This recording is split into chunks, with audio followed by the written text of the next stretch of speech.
Hi folks, welcome back. Toaster here with another replay. This time we've got Brandon Fox in his T69, and he's going to have a pretty good game here. Starting off with some shots into this Oni. Side on Oni, what more could you want? So he hits the first, hits the second, hits the third, and hits the fourth. So that's a quick 928 damage. Looks like 960 is it 960? I think it is the standard. 240 times 4. Someone do some math for me. So yeah, this has got a 240 alpha gun. It's got 181 millimeters of penetration, I think. Yeah, and I should know that, 181, right?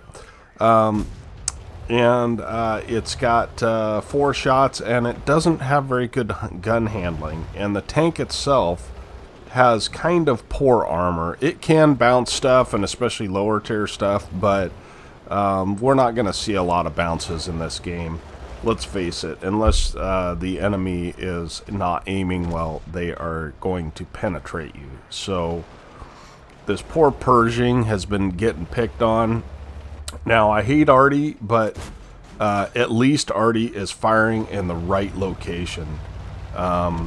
And they are taking out the enemy in the middle. The middle of the map is the most important portion of this map, but it's also by far the most dangerous.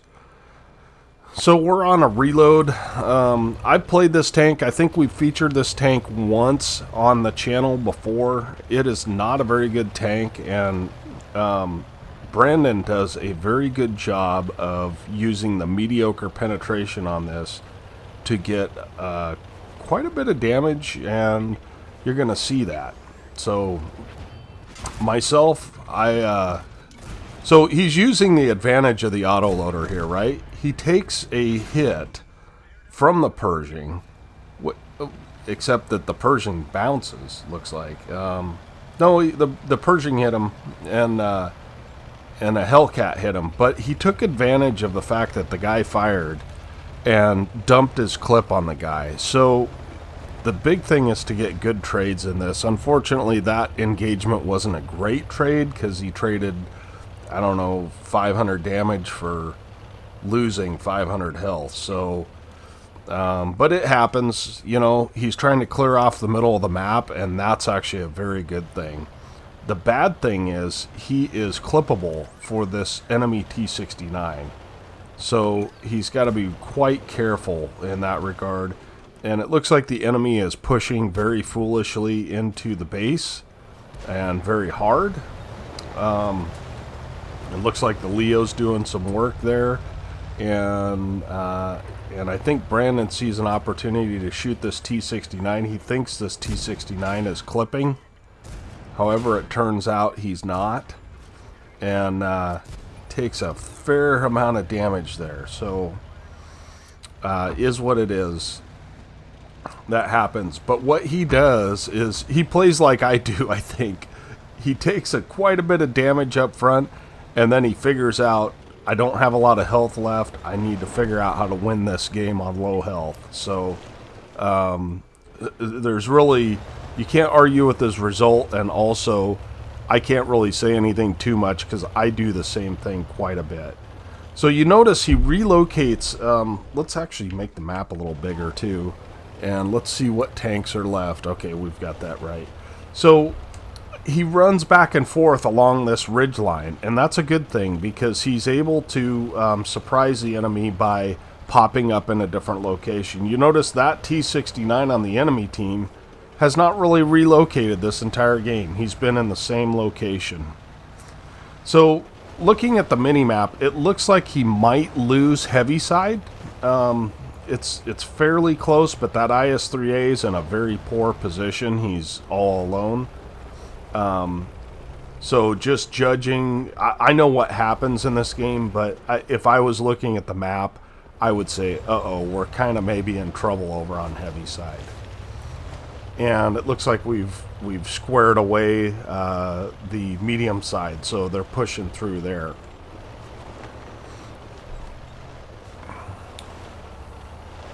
or yeah, they're pushing through the enemy base. Now, what Brandon does is he comes up here and looks for shots because he knows when these guys get to this corner, they're going to spot anybody that is over in this area.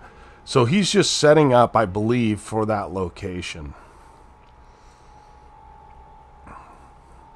So that's, I believe that's very, very good map awareness on his part to recognize when he's going to have people available. So he gets lit here. Not much to say, but he does get, or maybe he doesn't, or does he not have Sixth Sense? I don't know. At any rate, the T69 on the enemy team gets lit, and he is now a one-shot, which is great. So, you know, the blame game's already starting, but Brandon's just playing his game, which is smart. One thing, and this is for those of you that find yourself in this position, he's just going to pull out here and kill this guy. And that turns out fine. He's able to kill him, and he's up to 2 kills now, and this enemy is completely ignoring him. But I want to point something out. There's a little ridge right here between, as you come through this little valley here, and you can use that ridge and come up over and shoot that T69. So that's maybe what I would have done, but it works out. Basically, nobody aims at Brandon. It's a nice location to go, I think. So it's not really, it's 6 of one, half dozen of the other, because Brandon was able to take out the enemy, and he is up to 3 kills now. And he's figuring out that you can't come up this way, which I think they really ought to make it so you can. So, personally, I think. So, he's hunting. There's 3 guys left, and he's kind of hunting, right? He's hunting them down. And the Hellcat gets spotted, which he owes the Hellcat. The Hellcat's put a couple of nice shots into him. The Hellcat is obviously using gold rounds, so I think you get 243 pen on those gold rounds, if I'm not mistaken.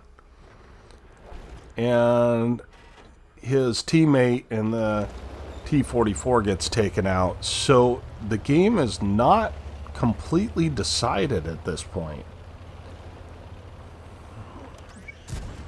So he does take the shot from the Hellcat, but he's able to capitalize and finish that guy off. Now Brandon goes for a reload here. I'm not sure I would have, because usually the Artie's sitting back here, but he does, and in an autoloader it just never fails to happen. When you hit reload, you run into an enemy. That's just the way it goes. So now he's auto-aimed. I don't think he's spotted though, and is able to get a nice shot on the Artie. Takes the Artie out, and now he is loading his first gold round. So he's done 2,200 damage and 1,000 spotting with standard rounds, which 181 pen is not very good, especially on a derpy gun. And this gun is derpy. It's not quite as derpy as the tanks after it, the T54E1 and T57 Heavy, but it is derpy. It's probably close to as derpy. It's just that at lower tiers, everyone else's gun is fairly derpy. And one thing I want to mention that Brandon does here that's very smart. Okay, he's got an IS-3A up in this position, right? We know that the last known position of this tank destroyer is over here somewhere, right? So if he crosses across here, he's a one-shot. He's going to get killed. So what he decides to do is come down and come up underneath this guy for 2 reasons. One, he has no support right now in this IS-3A. This RL could support him, possibly if he spots the guy, but if he comes across this way, it's likely he won't even spot the tank destroyer, and the tank destroyer will kill him.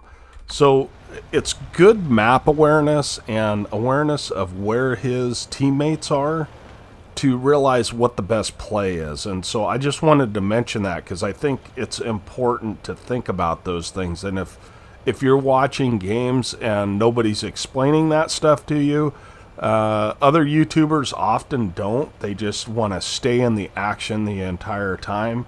And I just think it's very useful to explain what he's doing and why, just from my perspective. Brandon, you can comment on that and let me know what you were thinking during the game. But Brandon seems to be a competent player, and I bet you he does somewhat think about those things. Otherwise, and here comes the TD. He does track the TD.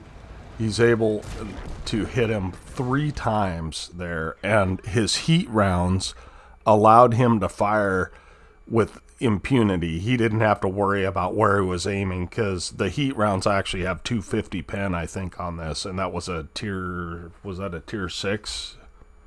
It's a tier 6 or a tier 7 tank destroyer. So great job in loading the heat when you needed it.